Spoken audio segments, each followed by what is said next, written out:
ঝুঁকি নিয়ে পরিত্যক্ত ভবনেই চলছে ধামরাইয়ের সুতিপাড়া ইউনিয়নের দক্ষিণ বাথলি সরকারি প্রাথমিক বিদ্যালয়ের কার্যক্রম। নতুন ভবন না হওয়ায় নিরুপায় হয়েই পাঠদান করছেন শিক্ষকরা। নতুন ভবনটি নির্মাণে বারবার প্রশাসনকে অবহিত করলেও যথাযথ উদ্যোগ নেয়নি কর্তৃপক্ষ। যে কোনো সময় বড় ধরনের দুর্ঘটনার শঙ্কায় উদ্বিগ্ন স্থানীয়রা। ধামরাই প্রতিনিধি আইয়ুব খানের রিপোর্ট জানাচ্ছেন SKN রেশমা। শেকড় থেকে শিখরে। ধামরাইয়ের সুতিপাড়া ইউনিয়নে 1972 সালে প্রতিষ্ঠিত হয় 104 নং দক্ষিণ বাথুলি সরকারি প্রাথমিক বিদ্যালয়। ভবনটি বেশ পুরনো হওয়ায় সরকার কয়েক বছর আগে এটিকে পরিত্যক্ত ঘোষণা করে।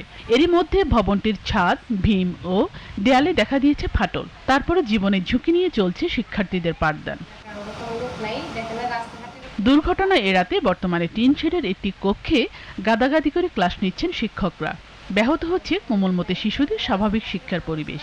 এই বিদ্যালয়টি একটু সময়ের জন্য সংস্কার বা নতুন করে ভবন নির্মাণের জন্য আশ্বাস পাই আমরা, কিন্তু কখনো এটা আর কি বাস্তবায়ন হয়নি। আমাদের স্কুলটা ভাঙাচোরা, আমরা ঠিক মতো পড়ালেখা করতে পারি না, মাথায় কোন ছাদ ভেঙে পড়ে যায়। আমরা চাই আমাদের স্কুলটা নতুন করে দেওয়া হোক।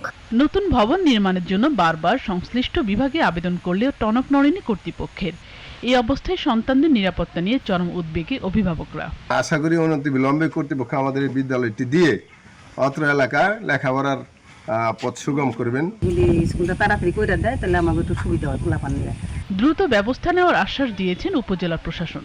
এগুলোকে অগ্রাধিকার প্রকল্প হিসেবে আমরা সরকার বরাবর পাঠিয়েছি। আশা করি আমরা হয়তো আগস্ট বা সেপ্টেম্বরের মধ্যে কিছু ভবন পাবো, কয়টা পাবো জানি না, তবে আমরা দ্রুত ব্যবস্থা নিচ্ছি এগুলোকে নিরাপদ করার জন্য ছাত্রছাত্রীদের।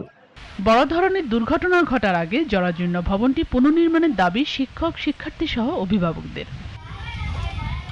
SKN Reshma, GTV news.